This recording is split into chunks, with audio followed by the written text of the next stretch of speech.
Everything Daniel Carter had spent 27 years building came crashing down in less than 10 minutes. The flashing red warning lights inside the city archives, the endless stream of angry phone calls, and the terrifying realization that thousands of irreplaceable historical records were about to be destroyed made his heart sink in a way he had never experienced before. His life's purpose, his reputation, and the promise he had made to his late father were all slipping away, and there seemed to be absolutely nothing he could do to stop it. Before we continue, if you believe that kindness, second chances, and unexpected heroes can change lives, please take a moment to like this video, leave a comment, share it with someone who needs hope today, and subscribe to Kindness Corner. Your support helps us continue bringing inspiring stories to people around the world. For nearly 3 decades, Daniel had served as the chief curator of the city's historical archive. It wasn't just another government building filled with dusty documents. Inside those walls rested handwritten letters from soldiers, journals from immigrants, faded photographs of families who had built the city from nothing, and countless memories that connected generations. Every fragile page represented a human life, and Daniel treated every document with the same care others reserved for priceless works of art. Many people never understood his passion. They laughed at the old papers and questioned why anyone would dedicate an entire career to preserving stories from people who had been gone for decades.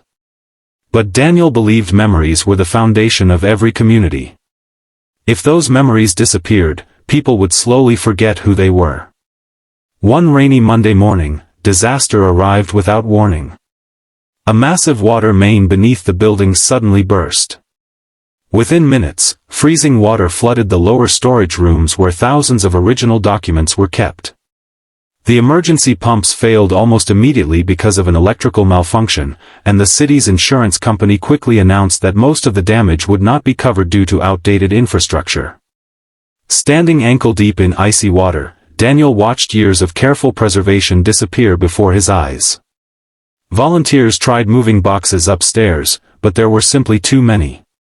Every minute that passed meant more photographs dissolved, more handwritten letters blurred forever, and more pieces of history vanished. The city council wasn't sympathetic either. Several officials argued that the archive had become too expensive to maintain and suggested permanently closing it instead of rebuilding. They believed digital records were enough and that preserving the original documents simply wasn't worth the cost anymore. Daniel felt completely defeated. He hadn't slept properly in days. His savings had already gone toward emergency restoration supplies, and despite reaching out to wealthy donors, local businesses, and charitable organizations, very few people responded. It seemed as though everyone admired history until it required sacrifice. Then, on the 4th morning after the flood, someone quietly walked through the damaged entrance carrying a worn toolbox. His name was Marcus. Daniel recognized him immediately. Marcus worked as a maintenance technician for one of the city's office buildings. They had crossed paths many times, but Daniel barely knew anything about him beyond the fact that he usually kept to himself and wore the same faded gray work uniform every day. Marcus didn't arrive with money or promises. Instead, he simply looked around at the soaked rooms and asked where he should begin. Over the following hours, Daniel watched in amazement as Marcus repaired broken drainage systems that several contractors had claimed needed complete replacement. He rewired damaged electrical panels using spare parts he had collected over the years. He even designed temporary drying racks using recycled materials that allowed hundreds of fragile documents to dry safely without sticking together. Word slowly spread throughout the neighborhood that someone was fighting to save the archive instead of giving up. Then something remarkable happened. People started arriving. A retired schoolteacher brought dozens of portable fans from her church. College students volunteered after classes to carefully separate damaged papers. Local restaurants donated meals for exhausted volunteers working late into the night. Photographers offered high-quality scanners. Artists donated protective storage materials. What had begun with one quiet maintenance worker suddenly became an entire community refusing to let its history disappear. Daniel often found himself standing silently in the middle of the busy archive, watching complete strangers work together with incredible care. Many of them had never visited the building before the flood, yet they handled every photograph and every letter as though they belonged to their own families.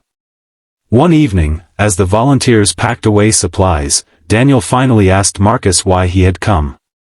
Marcus simply smiled before explaining that years earlier, he had discovered an old military letter preserved inside the archive. It had been written by his grandfather shortly before leaving for war. Marcus had never met him, but reading that letter had completely changed how he understood his own family. It gave him pride, purpose, and a connection he had never known existed. Daniel suddenly realized something profound. All those years, he had believed he was preserving paper. In reality, he had been preserving people. Weeks passed, and against every prediction, nearly 80% of the damaged collection was successfully restored. Local newspapers began covering the incredible volunteer effort, drawing attention from national preservation organizations that eventually offered grants and professional restoration equipment. Even several city council members who had once voted to shut down the archive publicly admitted they had underestimated its importance. Watching ordinary citizens devote countless unpaid hours to saving forgotten stories reminded them that history wasn't measured by budgets but by human connection. The grand reopening took place 6 months later. Families walked through beautifully restored halls filled with exhibits celebrating not only the city's past but also the extraordinary community that had saved it. One display honored every volunteer who had participated during the flood recovery. At the very center hung a simple photograph of Marcus wearing his gray maintenance uniform, smiling awkwardly while holding a rusted wrench. No expensive suit. No impressive title. Just one ordinary man whose kindness inspired an entire city. Daniel often reflected on how close he had come to losing everything. The greatest lesson wasn't that disasters could be overcome. It was that hope often arrives wearing clothes we overlook every single day. Heroes rarely announce themselves. Sometimes they quietly carry a toolbox, offer their hands, and remind us that compassion remains the strongest foundation any community can ever build. If this story has touched your heart so far, please take a moment to write the word kindness in the comments. We'd love to know where you're watching from and what this story meant to you. As the sun set through the restored windows of the archive, Daniel watched children reading letters written more than a century earlier. Their laughter echoed through halls that had once been filled with floodwater and silence. In that beautiful moment, he finally understood that while buildings could be repaired and documents could be restored, the greatest treasure had always been the people willing to stand together when everything seemed lost. If this story inspired you, please like this video, leave a heartfelt comment, share it with someone who believes in hope, and subscribe to Kindness Corner. Every interaction helps these stories of compassion reach more hearts, reminding the world that even in our darkest moments, one unexpected act of kindness can change everything forever.